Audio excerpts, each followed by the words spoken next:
Yes ma'am.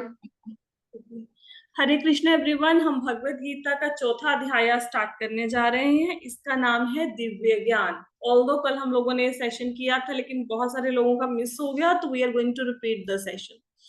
तो जो चौथा अध्याय है इसका नाम है दिव्य ज्ञान। आपको याद होगा कि लास्ट हमने तीसरा अध्याय किया था, उसमें भगवान ने कहा था कि सबसे बड़ा शत्रु काम है। हम्म काम है जो हमसे बलपूर्वक वो कार्य करवा देता है जो हम करना नहीं चाहते, हमसे पाप करवा देता है। तो काम को कम कैसे किया जाए, कैसे काम को हटाया जाए, है ना, कैसे काम के ऊपर हम लोग नियंत्रण प्राप्त कर सकते हैं, काम को कंट्रोल कर सकते हैं। उसके लिए चाहिए हमें दिव्य ज्ञान। अब वो दिव्य ज्ञान कहाँ से मिलेगा? वो दिव्य ज्ञान मिलेगा भगवत गीता के चौथे अध्याय से। अब वो दिव्य ज्ञान हमें भगवान देंगे, ट्रांसेंडेंटल नॉलेज, आध्यात्मिक ज्ञान, जिसके द्वारा हम लस्ट को कंट्रोल कर सकते हैं, हमारी मेटीरियल डिजायर्स को कम कर सकते हैं, हम भगवान की प्राप्ति कर सकते हैं, भगवान का प्रेम प्राप्त कर सकते हैं। ये सारे ज्ञान को बोलते हैं दिव्य ज्ञान। आध्यात्मिक ज्ञान को बोलते हैं दिव्य ज्ञान। बाकी जो ज्ञान हम संसार में प्राप्त करते हैं, कोई डॉक्टर है, कोई इंजीनियर है, वो है भौतिक ज्ञान। किसी ने आर्ट्स किया, कॉमर्स किया, ये सारा भौतिक ज्ञान है। दिव्य ज्ञान कौन सा है? भगवान से संबंधित। तो इस भगवत गीता का जो चौथा अध्याय है, इसको हम लोगों ने, ये एक माइंड मैप मैंने यहाँ पे गीता सुबोधनी में से दे लेके रेडी किया है। तो इसमें भगवत गीता के चौथे चैप्टर में टोटल जो 42 श्लोक है उनको 5 भागों में डिवाइड किया हुआ है। जो भगवत गीता के चौथे अध्याय के पहले 4 श्लोक हैं, इसमें हमें भगवत गीता के इतिहास का पता लगेगा कि भगवत गीता कितना प्राचीन है और हमें कैसे ये ज्ञान गुरु शिष्य परंपरा में हमें मिला। भगवान ने सबसे पहले भगवत गीता किसको सुनाई, फिर उन्होंने आगे किसको सुनाई, ये सारा ज्ञान हमें पहले 4 श्लोकों में मिल जाएगा। जो 5 से लेके 10 तक श्लोक हैं भगवत गीता के चौथे अध्याय के, वहां भगवान के अवतार का रहस्य है कि भगवान क्यों अवतार धारण करते हैं, धराधाम पे क्यों अवतार लेते हैं, और भगवान क्या हमारे जैसे हैं? जैसे हमें देखने में ऐसे लगेगा ना कि भगवान भी तो हमारे जैसे ही दिखते हैं, हमारे 2 आंखें, 2 कान, एक नाक हमारे लगा हुआ है, भगवान की भी तो ये सारी इंद्रियां लगी हुई हैं, क्या डिफरेंस है ना? कुछ लोग कहते हैं ना, अगर आप भक्ति करो, भक्ति करते करते आप भी भगवान बन सकते हो, मतलब कुछ भी योगा करो, योगा करते करते भगवान बन सकते हो, ऐसा नहीं है।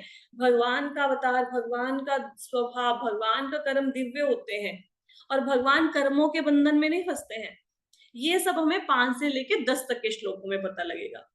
जो 11 से लेके 15 तक के श्लोक हैं, इसमें भगवान ने कैसे 4 वर्णों की सृष्टि करी और लोग देवी देवताओं की पूजा क्यों करते हैं, और मुक्त आत्मा कैसे भगवान कृष्ण से प्रेम करते हैं, वो देवी देवताओं की पूजा नहीं करते। ये सारा हमें 11 से लेके 15 तक के श्लोकों में पता लगेगा। जो 16 से लेके 24 तक के श्लोक हैं, उसमें हमें कर्म की बारीकियों का पता लगेगा। कर्म के विषय में थोड़ा सा हम और जानेंगे इन श्लोकों में। कर्म में अकर्म कैसे देखते हैं, वो थोड़ा जब हम श्लोकों को पढ़ेंगे तो हमें ज्ञान हो जाएगा। जो 25 से लेके 33 तक के श्लोक हैं, उनमें हमें भगवान बताएंगे कि यज्ञ के द्वारा ज्ञान कैसे प्राप्त होता है। और जो 34 से लेके 42 तक के श्लोक हैं, इसमें भगवान बताएंगे कि अगर ज्ञान मिलेगा तो ज्ञान कहाँ से मिलेगा और ज्ञान को प्राप्त करने का तरीका क्या है, और ज्ञान मिलने के बाद हमें इसका क्या परिणाम मिलेगा, ज्ञान की महिमा क्या है। ये सब 34 से लेके 42 तक के श्लोकों में बताया जाएगा। हो सकता है ये सारी बातें हमारे सिर के ऊपर से निकल गई हो, अभी हमें कुछ ना समझ आया हो जो मैंने 2 मिनट में बोला है, लेकिन जैसे जैसे हम 4 श्लोकों को पढ़ेंगे, आपको ये दिव्य ज्ञान की परंपरा, इसका क्या अर्थ है, ये समझ आ जाएगा। तो 1 से लेके 4 तक के श्लोक पढ़ते हैं, फिर हम इनको समझने की कोशिश करते हैं। जो कल सेशन लगाया था वो थोड़ा सा टेक्निकल हो गया था, उसमें मैंने मनवंतर बताया, मनु बताया, ब्रह्मा जी की एज, वो सब डिस्कस किया, लेकिन आज के चैप्टर में मैं वो सब उसको रिपीट नहीं करने वाली हूँ, क्योंकि फिर आप इतना समझ नहीं पाएंगे, थोड़ा कंफ्यूजिंग हो जाएगा। तो थोड़ा सिंप्लीफाई कर दिया मैंने इस सेशन को, ठीक है, ताकि सब लोगों को समझ आए। तो सबसे पहला श्लोक है 4.1। श्री भगवान उवाच इमं विवस्वते योगं प्रोक्तवानहम् अव्ययं विवस्वान मनवे प्राह मुनि ऋक्षवा कवे ब्रवीत। इसमें भगवान कहते हैं, भगवान श्री कृष्ण ने कहा, मैंने इस अमर योग विद्या का उपदेश सूर्यदेव विवस्वान को दिया, विवस्वान ने मनुष्यों के पिता मनु को उपदेश दिया, मनु ने इसका उपदेश इक्ष्वाकु को दिया। तो ये जो भगवत गीता का ज्ञान है ये प्रामाणिक है, ये कोई नवीन ज्ञान नहीं है, कोई हमें नया ज्ञान नहीं मिलने वाला, ये बहुत प्राचीन है। कितना प्राचीन? करोड़ों साल पहले का ज्ञान है। कैसे कैसे भगवान ने, एक तो हमें पता है कि भगवान ने अर्जुन को भगवत गीता सुनाई, इतना हमें पता है, लेकिन क्या सिर्फ पहली बार भगवत गीता का ज्ञान भगवान ने अर्जुन को दिया? नहीं, उससे पहले भी भगवान ने भगवत गीता सुनाई। किसको सुनाई? सबसे पहले भगवान ने भगवत गीता सुनाई विवस्वान को। विवस्वान कौन है? ये सूर्यदेव है। जैसे कल के सेशन में बताया था कि सूर्यदेव कोई नाम नहीं है, सूर्यदेव एक पोजीशन है। जो उस पोजीशन को होल्ड कर रहे हैं उनका नाम है विवस्वान। तो विवस्वान नाम के जो सूर्यदेव है, अभी हम कलयुग में रह रहे हैं ना, तो हमारे टाइम पे कौन है सूर्यदेव? हमारे सूर्यदेव का नाम क्या है? विवस्वान। तो भगवान ने सबसे पहले भगवत गीता सूर्यदेव विवस्वान को दी। विवस्वान ने ये भगवत गीता का ज्ञान मनु को दिया, अपने बेटे को। मनु कौन है? विवस्वान के बेटे हैं। अगर आप में से कुछ लोगों को पता हो, जब सृष्टि की रचना हुई तो सबसे पहले मनु और शतरूपा मनुष्य के रूप में आए। ये मनुष्यों के पिता हैं। हम बंदर से नहीं आए, हम मनु महाराज से आए हैं, हम मनु की संतानें हैं। तो विवस्वान ने अपने बेटे मनु को ये भगवत गीता का ज्ञान दिया। और मनु ने किसको ये ज्ञान दिया? इक्ष्वाकु को। इक्ष्वाकु कौन थे? इक्ष्वाकु सूर्यवंशी राजा थे। तो दो वंश हुए हैं, चंद्रवंश और सूर्यवंश। भगवान कृष्ण का अवतार चंद्रवंश में हुआ, भगवान राम का अवतार सूर्यवंश में हुआ। और सूर्यवंश के जो 67th राजा हुए हैं, 67वें राजा हुए हैं, वो है भगवान राम। तो उन्होंने इक्ष्वाकु महाराज को भगवत गीता दी, उन्होंने आगे भगवत गीता सुनाई। तो इस प्रकार हम देखते हैं कि भगवत गीता का ज्ञान करोड़ों साल पुराना है। और जो मनुष्य, जो हमारे संसार में ये भगवत गीता का ज्ञान आया, पहले तो देवताओं को दिया गया ना, तो जो हमारे संसार में भगवत गीता का ज्ञान आया अप्रोक्सीमेटली 20 लाख साल पहले आया। ठीक है, तो अब भगवान अर्जुन को वो भगवत गीता का ज्ञान दे रहे हैं। फिर से क्यों दे रहे हैं? जब सूर्यदेव को दे दिया करोड़ों साल पहले भगवत गीता का ज्ञान, तो फिर से देने की क्यों जरूरत पड़ गई? इसका आंसर हमें अगले श्लोक में मिलेगा। यहां तक क्लियर हुआ कि भगवत गीता कैसे चल रही है, ज्ञान किस परंपरा में आ रहा है। आगे चलते हैं। ठीक है, मैं थोड़ा सा फास्ट इसलिए जा रही हूँ आज क्योंकि ये सारा सेशन कल लगा चुके हैं, लेकिन अब मिस कर दिया भाई। ठीक है, तो इसलिए मेरे को रिपीट करना पड़ रहा है। तो 4.2 श्लोक है, एवं परंपरा प्राप्तम इमं राजऋषो विदु सकाले नेह महता योगो नष्टः परंतपः। इस प्रकार यह परम विज्ञान गुरु परंपरा द्वारा प्राप्त किया गया है और राजऋषियों ने इसे इसी विधि से समझा है, किंतु काल क्रम में यह परंपरा छिन्न हो गई, अतः यह विज्ञान यथारूप में लुप्त हो गया लगता है। अब कहते हैं कि भगवत गीता का ज्ञान गुरु शिष्य परंपरा में प्राप्त किया जाता है। जैसे ब्रह्मा जी को ज्ञान दिया गया, ब्रह्मा जी ने नारद जी को ज्ञान दिया, नारद जी ने व्यास देव को ज्ञान दिया। तो गुरु अपने शिष्य को ज्ञान देता है, शिष्य अपने शिष्य को देते हैं, फिर शिष्य उनके शिष्यों को देते हैं। इस प्रकार परंपरा में ज्ञान चलता है और ज्ञान परंपरा में ही प्राप्त करना चाहिए। अगर परंपरा में ज्ञान नहीं प्राप्त करेंगे तो कोई हमें कोई ऐसा ज्ञान दे जाएगा जो कि व्यर्थ होगा और हम उसकी बातों पर यकीन कर लेंगे। जैसे सपोज किसी ने किसी कॉलेज में एडमिशन लिया, तो उसने एमबीबीएस पास कर ली। लेकिन अगर एमबीबीएस पास करने के बाद उसको पता लगे कि ये जो कॉलेज है ये मान्यता प्राप्त नहीं है ना, तो ये एफिलेटेड यूनिवर्सिटी नहीं है जहां से मैंने पास किया है। तो जब मान्यता प्राप्त कॉलेज नहीं है, जो रिकॉग्नाइज्ड यूनिवर्सिटी नहीं है, अगर वहां से हमारे हाथ में डिग्री आ भी गई तो हम कल को क्लिनिक नहीं खोल सकते, हॉस्पिटल नहीं खोल सकते, क्योंकि वो मान्यता प्राप्त स्कूल या कॉलेज नहीं था। तो इसी प्रकार ज्ञान जो है परंपरा में प्राप्त करना चाहिए, प्रामाणिक संप्रदाय से ज्ञान प्राप्त करना चाहिए, गुरु शिष्य परंपरा में। और राजऋषियों ने इसे इसी विधि से समझा। अब यहाँ पे राजऋषियों का अर्थ क्या है? राजऋषि होते हैं जो होते तो राजा है, लेकिन उनको अपने धन संपत्ति वैभव से कुछ लेना देना नहीं होता, वो ऋषियों की तरह अपने जीवन को व्यतीत करते हैं। जैसे युधिष्ठिर महाराज थे, परीक्षित महाराज थे, तो उनको कुछ लेना देना नहीं अपनी संपत्ति से। जनक महाराज थे, वो अपनी ड्यूटी समझ के अपना विश्वामित्र भी यही थे ना, वो बाद में महर्षि ब्रह्म ऋषि हुए, पहले विश्वामित्र राजा थे, लेकिन वो राजऋषि उनको पहले कहीं राजऋषि को थे, देखना उसके पड़ेगा। बाद उन्होंने उसके हाँ, बाद वो ब्रह्म ऋषि कहलाए वो, वो और बाद में तपस्या ब्रह्म करे ऋषि थे। बने, उनके लिए उनको बहुत मतलब बहुत तपस्या करनी पड़ी। कभी किसी दिन हम उनकी हाँ स्टोरी को चर्चा करेंगे, उसके लिए चाहिए आधा पौना हाँ घंटा उनकी स्टोरी को सुनाने के लिए ना, किसी हाँ। दिन हम चर्चा करेंगे। बाद में ब्रह्म ऋषि बने थे, एग्जैक्टली। ठीक है, ऐसे ना देखो, आप जब सुनोगे ना, कई बार शब्द आएंगे देव ऋषि, राज ऋषि, ब्रह्म ऋषि। तो राज ऋषि कौन होते हैं? जो होते राजा है, लेकिन मतलब जीवन उनका ऋषियों की तरह होता है। ऊपर से देखने में लगेगा राजा की बड़ी संतान है, राजा के पास हाथी रथ घोड़े हैं, पत्नियां हैं इसकी, लेकिन अंदर से वो ऋषि होता है। वो अंदर से भगवान के, ब्राह्मणों के मतलब जो ब्राह्मण उसको उपदेश देते हैं वैसे राज्य चलाता है। अपने आप को वो सर्वेंट समझता है जनता का। देव ऋषि कौन होते हैं? जो देवताओं के ऋषि हैं, जैसे जो नारद मुनि है वो देव ऋषि हैं। ब्रह्म ऋषि कौन होते हैं? ब्रह्म ऋषि होते हैं ऋषियों की सबसे सर्वोच्च कैटेगरी जो है, उनको बोलते हैं ब्रह्म ऋषि। जैसे वशिष्ठ मुनि है, वो ब्रह्म ऋषि है। ठीक है, तो कहते हैं राज ऋषियों ने इसी गुरु शिष्य परंपरा में इस ज्ञान को समझा। लेकिन दोबारा से यह ज्ञान क्यों दिया भगवान ने 5000 साल पहले? क्योंकि जैसे जैसे समय बीतता गया, ये जो गुरु शिष्य परंपरा थी, ये छिन्न हो गई, ये खंडित हो गई। तो ये ज्ञान उसी रूप में लोगों के पास नहीं पहुंचा जिस रूप में पहुंचना चाहिए था। लोगों ने भगवत गीता के ऊपर अपनी टिप्पणियां लिखनी शुरू कर दी, अपनी व्याख्याएं लिखनी शुरू कर दी। क्योंकि जो भगवत गीता है, ये एक बहुत ऐसा ग्रंथ है जो बहुत ज्यादा पॉपुलर है, बहुत ही ज्यादा। तो कई बार लोगों को ऐसा लगता है कि हम भी भगवत गीता के ऊपर कोई व्याख्या लिख दे, कुछ लिख दे, उससे हम भी फेमस हो जाएंगे। तो वो फेमस होने के लिए भगवत गीता लिखते हैं। तो जो गुरु शिष्य परंपरा में ज्ञान आ रहा था, वो परंपरा बीच में लुप्त हो गई। जैसे एक ट्रेन आ रही है, बीच में से कोई 4 डब्बों को काट दे, वो डिब्बे पीछे रह जाएंगे, ट्रेन आगे चली जाएगी। तो ये चेन थी जो वो कट गई बीच में, तो इस चेन को दोबारा से जोड़ने के लिए भगवान ने ये ज्ञान दिया, क्योंकि ये ज्ञान लुप्त हो गया था।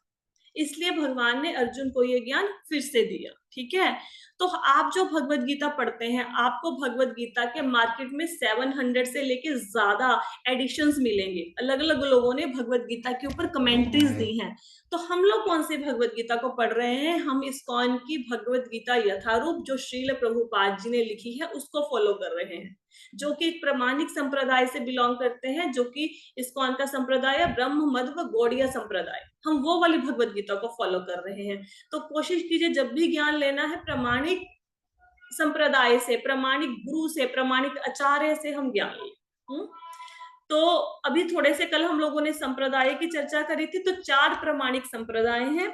कौन कौन से? प्रामाणिक संप्रदाय का मतलब ये होता है कि जो भगवान कृष्ण हैं, उन्होंने 4 लोगों को डायरेक्ट ज्ञान दिया। बिल्कुल डायरेक्ट, मतलब जैसे भगवान ने ब्रह्मा जी को ज्ञान दिया, लक्ष्मी जी को ज्ञान दिया, भोलेनाथ को ज्ञान दिया, रुद्र को ज्ञान दिया, शिवा को, और 4 कुमारों को, सनक, सनंदन, सनातन, सनत कुमार को।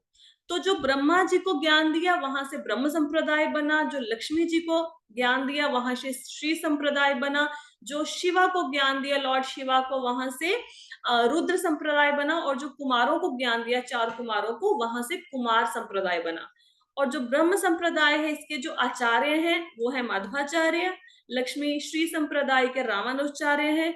रुद्र संप्रदाय के विष्णु स्वामी जी हैं। और जो कुमार संप्रदाय हैं, उनके आचार्य हैं निम्बार्काचार्य। ये आचार्य हैं। इन आचार्यों ने अपने शिष्यों को ज्ञान दिया, उसी रूप में दिया जिस रूप में भगवान से ब्रह्मा जी, शिव जी, लक्ष्मी और कुमारों को मिला था। इसलिए जब भी भगवत गीता पढ़नी है तो प्रामाणिक ही पढ़नी है। कोशिश कीजिए Bhagavad Gita as it is पढ़े, क्योंकि बहुत इजी लैंग्वेज में समझाया हुआ है और आपको समझ आ जाएगा भगवत गीता जब आप पढ़ेंगे, और प्रामाणिक है। प्रभुपाद जी ने अपनी टिप्पणियां नहीं लिखी, जो पूर्ववर्ती आचार्यों ने कहा है, जो पास्ट में आचार्य हुए हैं, उन्होंने जो लिखा है वैसा ही प्रभुपाद जी हमें आगे बताते हैं। तो ये हमारा संप्रदाय ब्रह्म मध्व गौड़ीय संप्रदाय। इसमें देखिए भगवान कृष्ण से ज्ञान आया ब्रह्मा जी को, ब्रह्मा जी से नारद मुनि को आया, उन्होंने व्यास देव को दिया, वहां से मध्वाचार्य को ज्ञान आया, वहां से पद्मनाभ को आया, वहां से नरहरि को आया। तो जब भगवत गीता खोलेंगे तो भूमिका के बाद आपको ये पूरी परंपरा मिल जाएगी कि कैसे भगवान कृष्ण ने जो ज्ञान दिया था, 700 श्लोकों की भगवत गीता बोली थी, वो एज इट इज हमारे पास आई है, एज इट इज।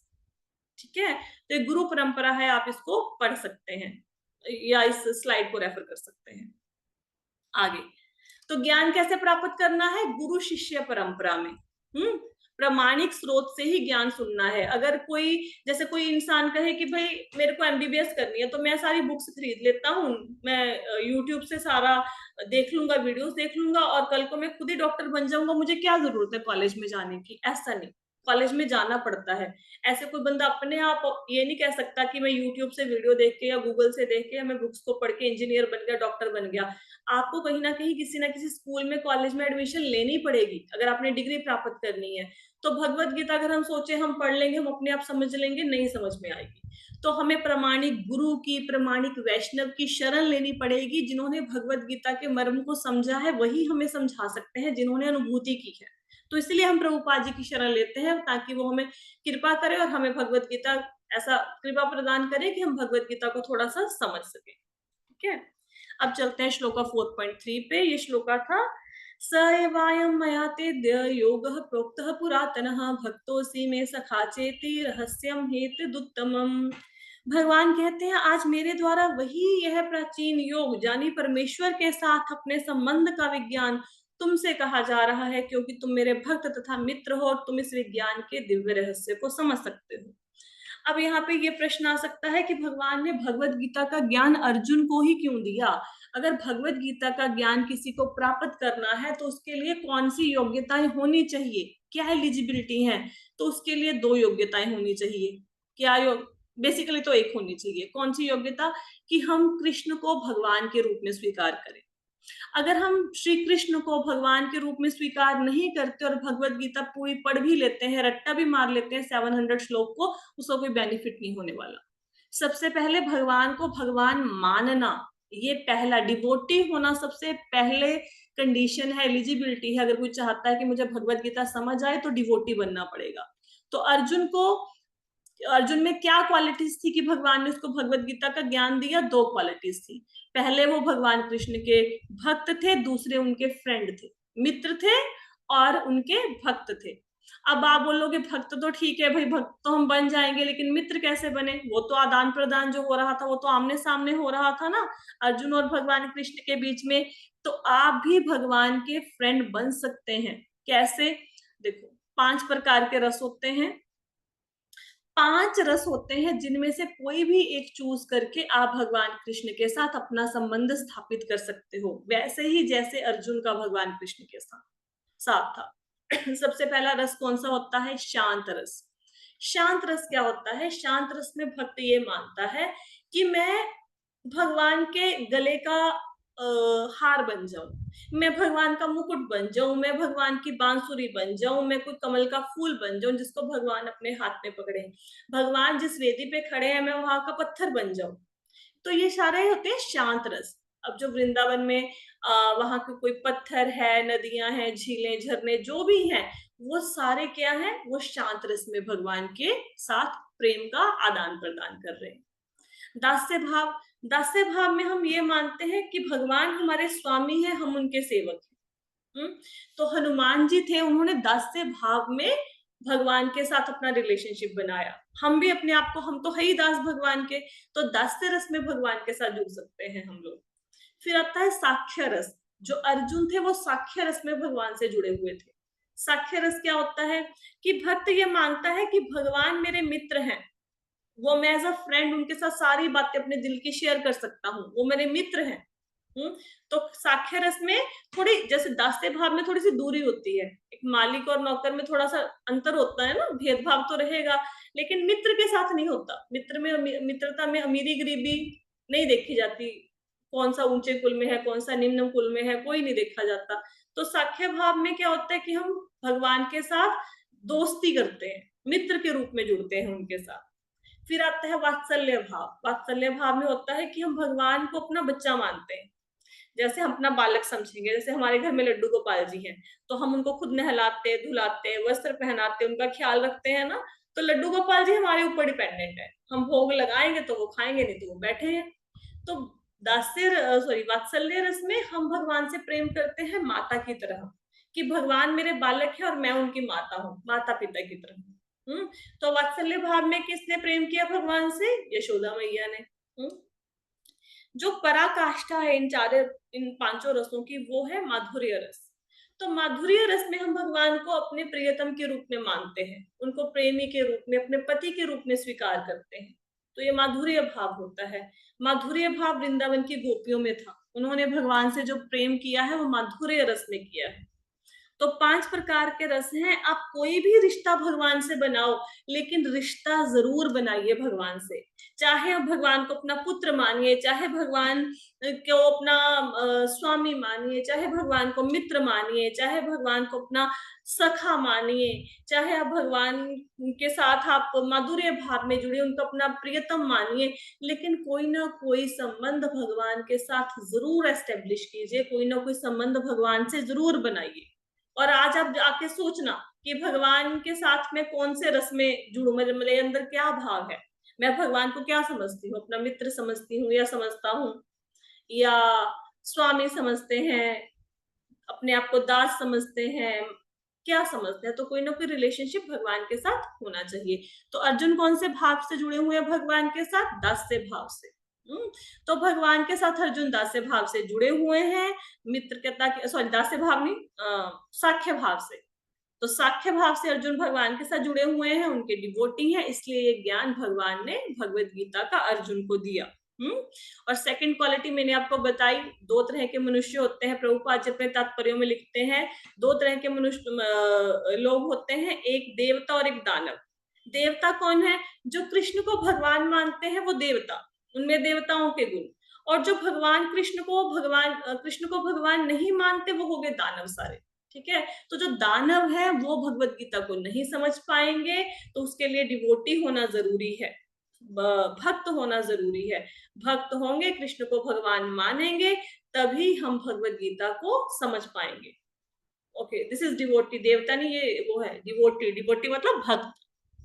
मैंने देवता गलत बोल दिया, डिवोटी। डिवोटी मतलब या हम भक्त बनेंगे तभी भगवत गीता समझ में आएगी, अदरवाइज नहीं आएगी। असुर बन के नहीं समझ में आएगी कि कृष्ण पूरी भगवत गीता पढ़ी लेकिन हम नहीं मानते कृष्ण भगवान है, फिर नहीं समझ आएगी।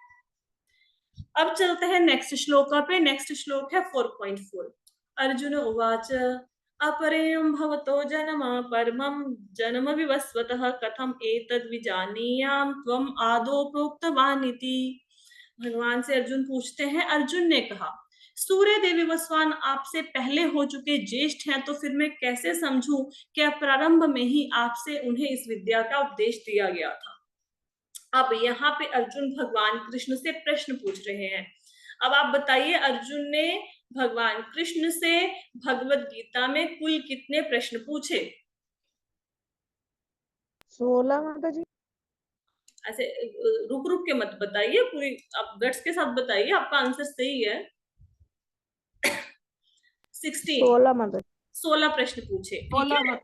16 प्रश्न पूछे। काफी बार मैं बता चुकी हूँ, मैं इसलिए रिपीट करती हूँ ताकि अगर नहीं भी याद रहता, 8-10 बार सुनेंगे अपने आप याद हो जाएगा। तो अर्जुन ने भगवान कृष्ण से भगवत गीता में टोटल 16 प्रश्न पूछे हैं।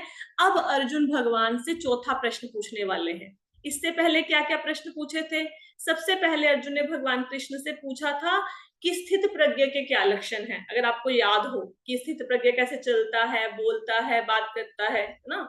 सेकंड क्या पूछा भगवान, सेकंड क्वेश्चन क्या था कि अगर सकाम कर्मों से ज्ञान श्रेष्ठ है, फिर आप मुझे युद्ध में क्यों लगा रहे हो? फिर तो मुझे तपस्या करने के लिए निकल जाना चाहिए। ये भगवान से 3rd चैप्टर में उन्होंने प्रश्न पूछा।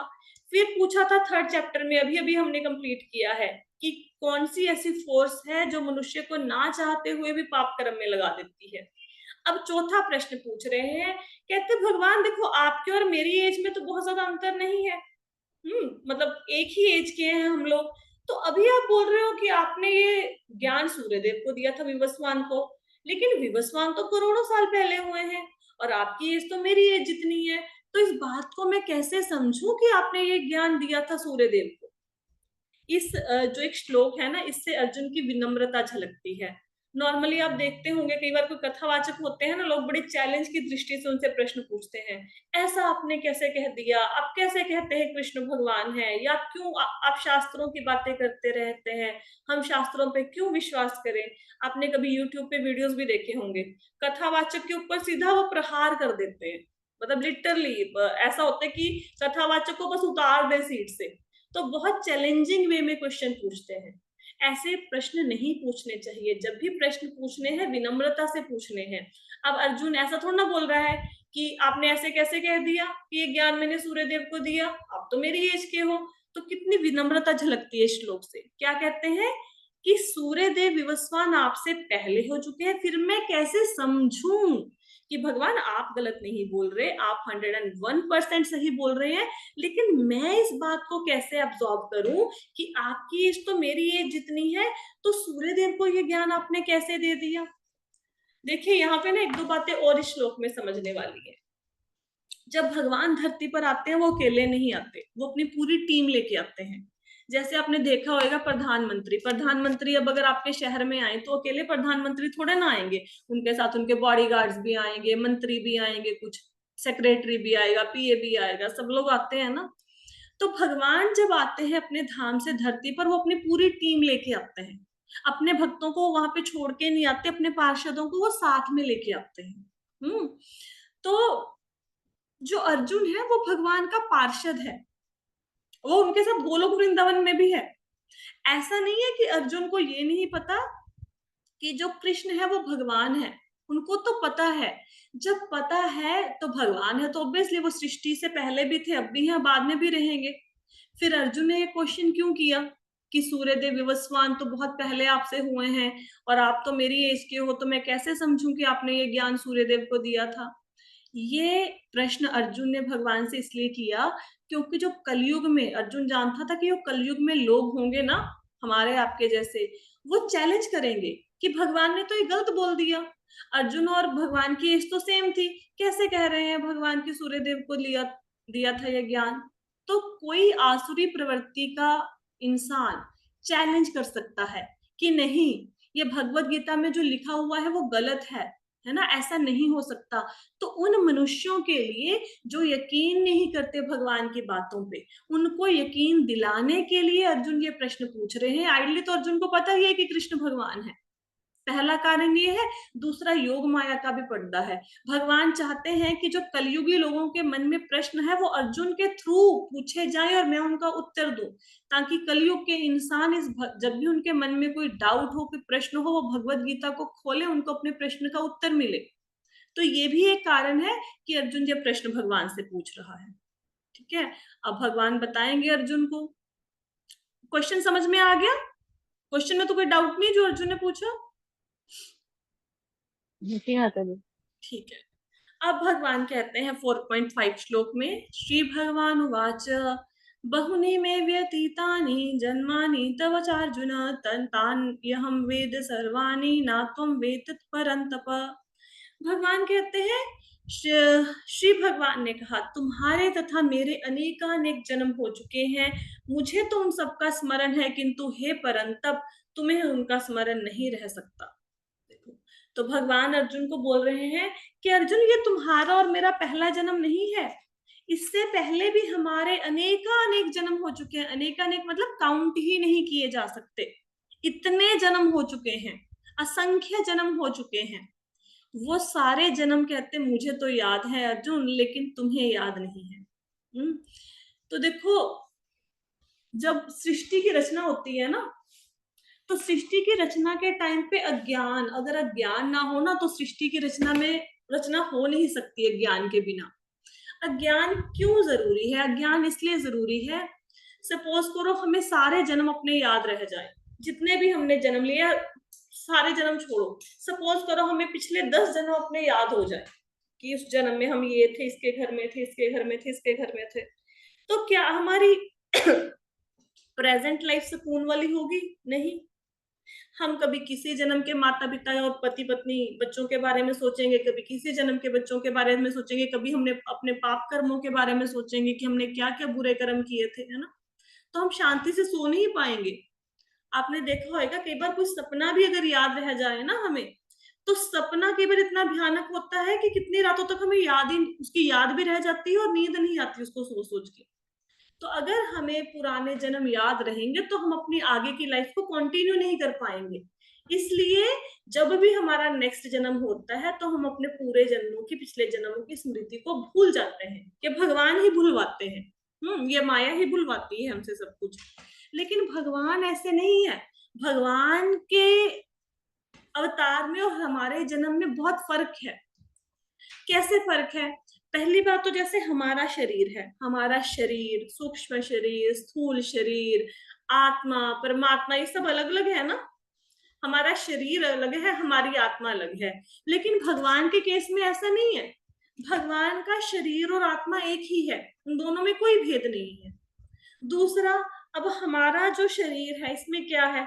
इसमें बोन्स हैं, हड्डियां हैं, है ना, और रक्त है, मलमूत्र है ना, कफ पीत, सब कुछ हमारे अंदर भरा पड़ा है ना। ये इनसे हमारी नसें हैं, है ना, इन सब चीजों से हमारा शरीर बना।